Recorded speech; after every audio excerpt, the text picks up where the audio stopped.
Good morning. Happy Friday, all empathic sensitive souls. How is everyone? Denise here. It's Friday. Yahoo buckaroo. For a short week for me, I don't know what it is about having short weeks, but it seems to be very long in the workplace. I don't know why it takes so much time, but it seems to. On Monday, we drew that listening card. How has your week gone? Have you listened? Have you been listened to? Have you been listening to others as they speak their truth? Have you been reading between the lines? Have you been hearing what they're really saying?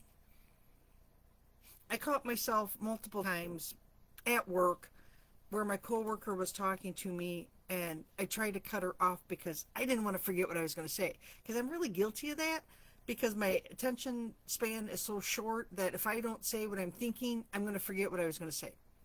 And I've done it before where I'll sit and I'll listen and then she'll say, "What were you going to say?" I don't remember. It was really good at the time, but I don't remember now. And trying to be funny, which is a coping mechanism for me, the one-liners, the zingers, to create a chuckle and a laugh and to lighten the mood, isn't funny if you don't say it at the time it needs to be said at. So I'm really guilty of interrupting people.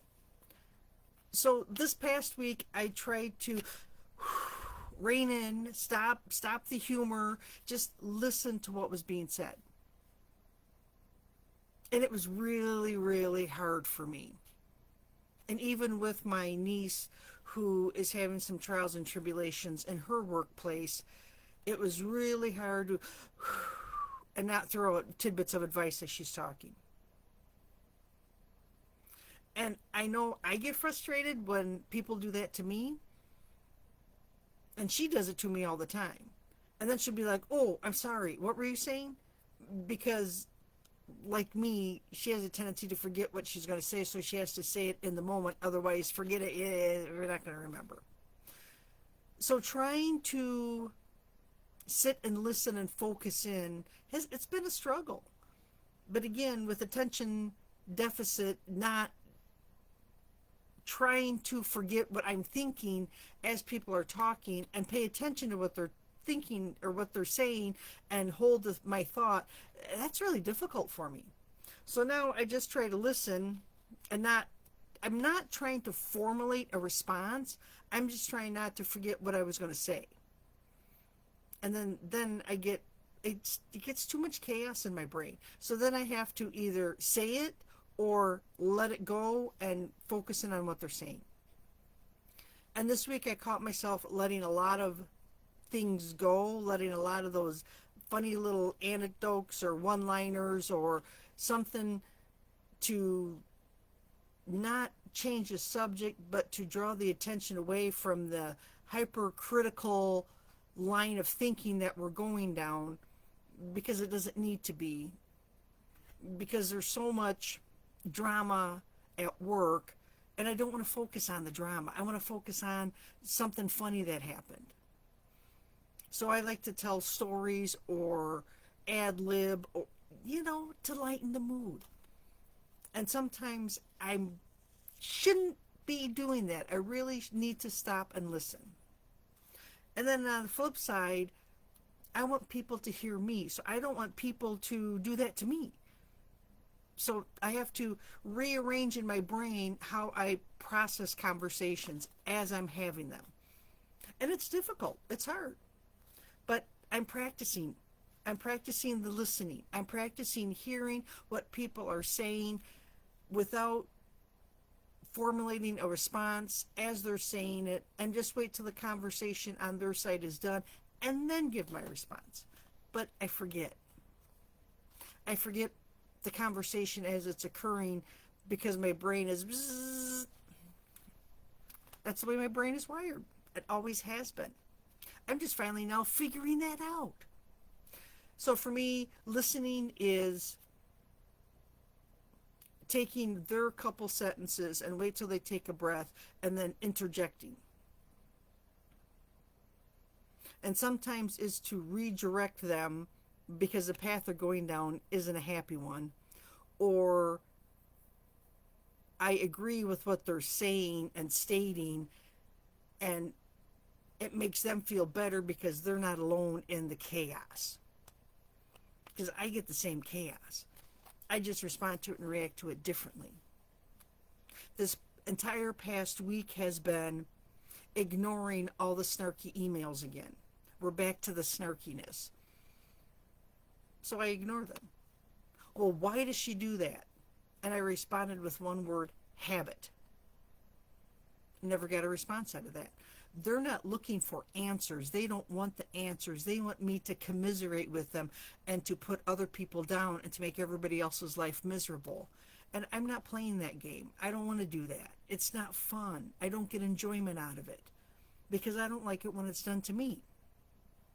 So I've been doing the ping pong game, lobbing one-line answers or one-word answers back to see if they play back. And they don't. They don't want that. So it stops them from sending the snarky emails because they know I'm not going to play. Now, once in a while, I slip back into the old and I will play the game. But it's usually one email and then I'm done. Which is better than before, which was we'd lob emails back and forth all day. So I'm learning and I'm growing and I'm trying to change, and change is hard. And it's hard won. And sometimes you slip in the muck and you fall down and then you pick yourself back up again. And there's nothing wrong with that. But listening, trying to understand what is not being said in the conversation. I do it with the kids and, my nieces and nephews and my great nieces and nephews. Trying to hear the undertones of what they're saying to me without them saying it to me. And one great way to find out is, well, how does it make you feel? And I asked my great niece, well, what'd you do today? Nothing much. Well, did you jump on the trampoline? Did you practice dance moves? What'd you do? Oh, yeah, we did all that. Well, how'd you feel? Oh, well, it was a really good day. So sometimes just asking how they're feeling can open up a dialogue and a conversation. Is there anything you want to talk about? Nah. And a lot of times it's nah, because nothing exciting has occurred and nothing's happening. It's the same old every day during summer vacation, which is perfectly fine because school starts here at the beginning of September, and then it's going to be, well, anything you want to talk about? What you got on your mind? What you thinking? How you feeling? And then that opens up the dialogue with the kids. So it's something to think about, the listening card. I hope that you were listening this week and people were listening to you, that you felt comfortable enough in your own power to say what you felt, to say how you felt, to say what you thought, and see what the reaction is. Sometimes people don't really want to know, well, how are you? I'm fine. Well, how you doing? I'm fine. Because people really don't want to know, oh my gosh, life is such a struggle right now. I'm struggling financially. I'm struggling emotionally. I'm struggling at work. People really don't care and don't want to know. They're just being polite, which is fine. And I be polite back. And that's okay. But if you have a friend that really wants to know, I'll unload, right? There's friends that I can unload.